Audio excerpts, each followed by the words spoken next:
Magandang umaga po. Pag retirado ka na, kahit nagpapahinga ka na, ay marami pa ring mga alaala ang pumapasok sa isipan mo. Pumasok sa isipan ko ang maraming hula tungkol sa malaking earthquake. Mayroon nagsasabi na itong manghuhula ay almost perfect ang kanyang hula. Kaya marami ang nababahala sa hula niya na noong 5 July 2025 ay may mangyaring malaking earthquake sa Japan at Pilipinas. Sa Japan, marami ang nag-react gaya ng pag-cancel ng mga flights at hindi pagtuloy ng mga turista sa Japan. Mabuti na lang, hindi nangyari ang hula. Thank you, Lord. Thank you, thank you, thank you. Habang nagpapasalamat ako sa ating Panginoon, biglang pumasok sa isipan ko ang pinakamalakas na lindol na nangyari sa Pilipinas. Ito ay nangyari noong 16 July 1990. Malapit na pala ang anniversary nito. Sana hindi maulit ito.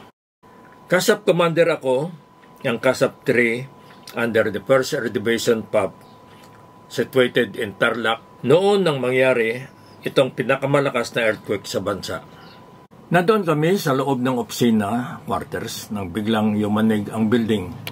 Sumasayaw ang ilaw at mga sampayan namin. Labasan kaming lahat. Sinabihan ko ang radio operator namin na magtanong kung saan ang center ng earthquake. Sabi ng radio operator ko na may bumagsak na building sa Cabanatuan. Inalert ko agad ang mga tauhan ko at sabi ko sa kanila na mag-prepare. Pupunta tayo sa Cabanatuan. It was past 4 p.m. nang mangyari ang malakas na lindol. Without any orders from NORCOM or from Philippine Air Force, we proceeded to Cabanatuan on board our very reliable Dodge pickup.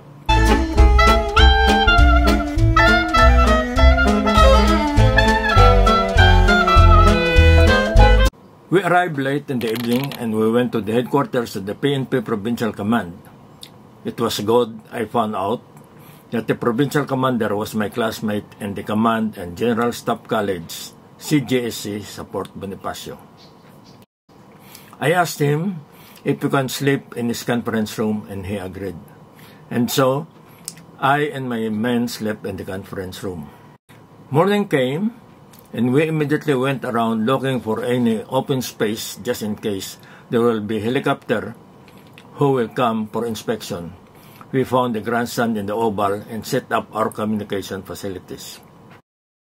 Even without any notice or message from the Air Force, I was expecting that at any time a helicopter will come because of the reported building that collapsed in Cabanatuan.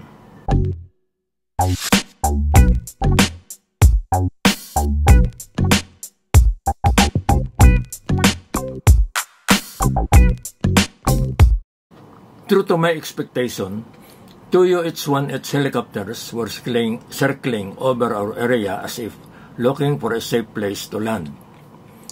With our handheld BFH-F radio, our radio man was able to contact the helicopter pilot and advise him where to land. My men who were trained to guide the helicopter to land did it properly.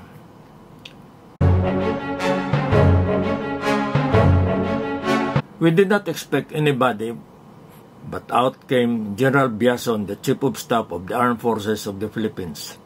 I approached him, saluted him, and guided him to our only vehicle, the Dodge pickup. There was no VIP cars around because they did not know that the Chief of Staff, AFP, is coming. So General Biason rode in our Dodge pickup and his staff went scrambling at the back of the pickup. My driver, an Iwansi, was trembling because for the first time in his life, he will be driving a 4-star general. I told him just to relax and focus on his driving. I was not able to go with the party going to the site because the pickup was already full of staff and reporters. I stayed with the pilots and crews of the helicopters. So the Chief of Staff and his party went inside the remaining portion of the building and inspected the damage and the victims if there was.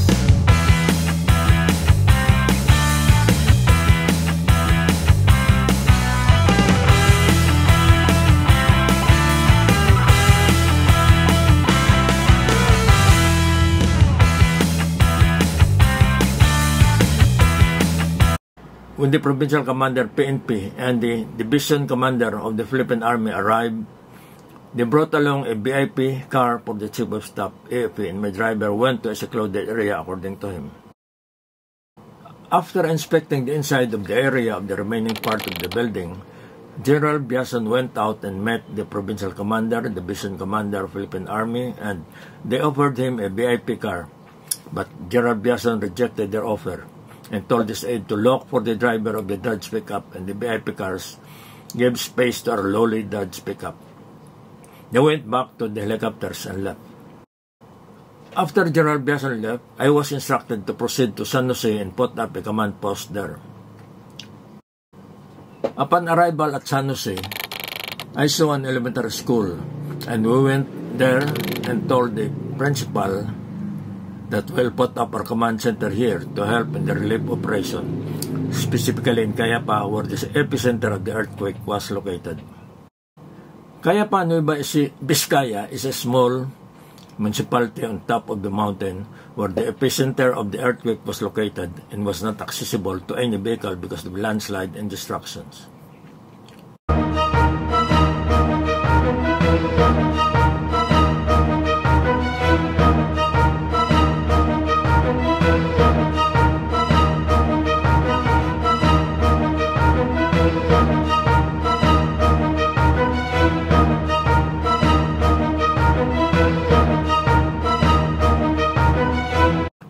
As soon as we have occupied some classrooms, we put up our operation centers. We talk about what our traffic patterns should be, our call sign to distinguish our flights from other flights coming in.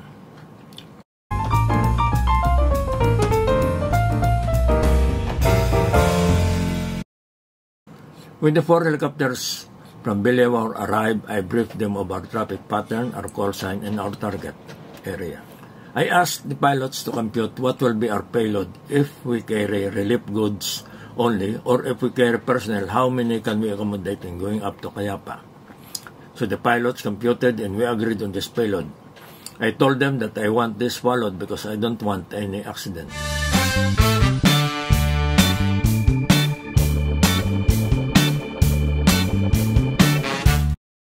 Relief operations started with our UH-1H helicopters as the workhorse.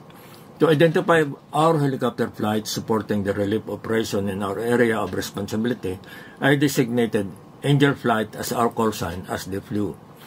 This was to distinguish our flights from other flights coming from Nueva Vizcaya or Beliwar.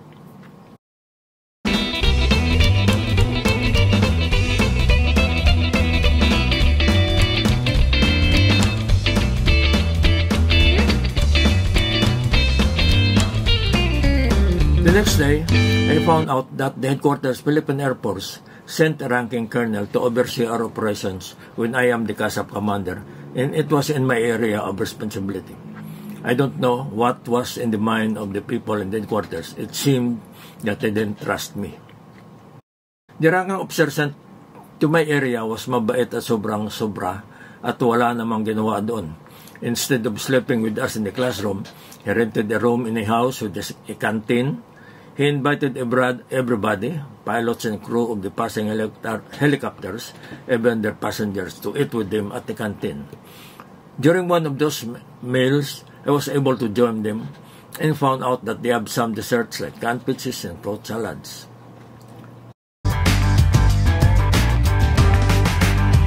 It was good. After 2 days, he was recalled back to Beliwar, so I was able to operate properly. I don't know if he was given a budget before he left Beliwar, kaya ganoon kagarbo ang meals nila. But when he left and went back to Beliwar, I found out that he left us with plenty of utang sa rental ng room at pagkain sa canteen. During that 2 days that he was with us, he was so mabait that he gave all the lataks ng gasolina to everybody that asked for it. For info, for every drum of fuel we gassed up to the helicopters, we always leave about 6 to 8 inches of fuel from the bottom of the drum for sediments we called latak. When I left, I saw to it that we save it instead of giving it to anybody who asked for it. Every day we had plenty of flights going up to Cayapa, bringing relief goods and personnel. We use a call sign Angel Flight to distinguish our flights from other US coming in just to gas up and leave.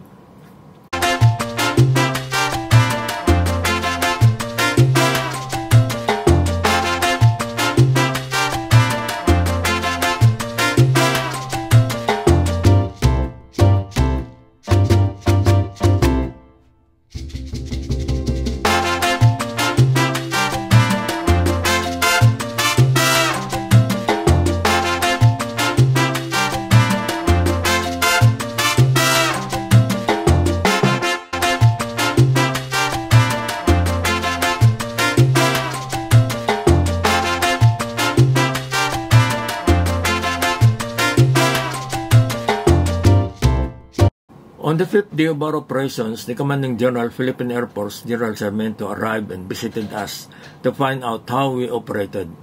I briefed him about our operations, the traffic pattern I made, our call sign Angel Flight, our payload, and going up to Cayapa.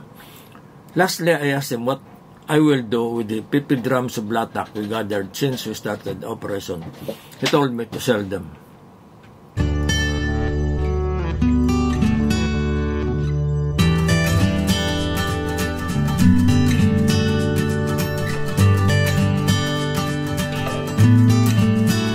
I told the CGPOP that this latak supported in our day-to-day meals to include the pilots and crew assigned with us. We did not ask the pilots and crew about their paradigms. When the CGPOP left, we sold the lataks. I told my first sergeant to buy t-shirts for everybody and have them printed with the name Task Force Dalton because Dalton Pass was not visible because of the landslide. I gave every personnel we had 2 t-shirts each to include the pilots and crew assigned with us. The remaining money sustained our meals up to the termination of the relief operations. Some pilots passing by our area were asking for their shirts. Also, I told them if they have used a call sign Angel Flight, I will give them t-shirts, but these pilots were only passing through to gas up. During this disaster situation, I encountered several cultures of some people. There are 3 situations that I encountered. I-enumerate ko yan mamaya. Number 1, sending by the headquarters some ranking officers na wala namang alam na gagawin sa operation except magbigay lang ng problema sa area. Number 2, despite our agreement that we follow strictly our payload in going up to Cayapa, one pilot insisted on accommodating personnel despite the fact that we have already computed the load of the helicopter and despite the fact that I already told that personnel to wait for the next flight. I told the pilot to shut down the helicopter or let the personnel go down. I think money changed hands during the time. I immediately asked Colonel Porques, the Director for Operations of 205 Helicopter Wing, to recall the pilot. Number 3, before the CG left, during his visit to our area, his aide-de-camp gave me 10,000 pesos and also give the OIC of the helicopter another 10,000 pesos. Akala ng OIC hindi ko nakita na binigyan siya ng 10,000 pesos. Pag-alis ni CGPOP, the OIC of the helicopter said, "Sir, pwede na tayo mag-steak mamayang gabi." Sabi ko, "Oo." Then he said, "Sir, di ba may binigay na 10,000 pesos si CGPOP kanina?" I said, "Oo." Sabi ng OIC, "Sir, di pwede na tayo mag-steak mamayang gabi." Sabi ko sa kanya, paano ang 10,000 pesos na binigay sa inyo?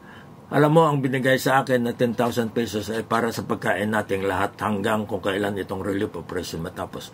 Ang 10,000 ay hawak ng per sergeant namin. Wow, what a culture.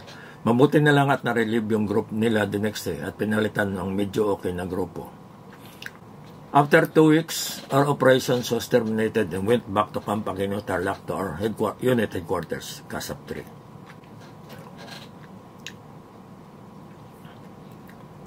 Please like and subscribe to my channel by clicking the letter M found in the lower right corner of this video. Thank you very much. Thank you, thank you, thank you.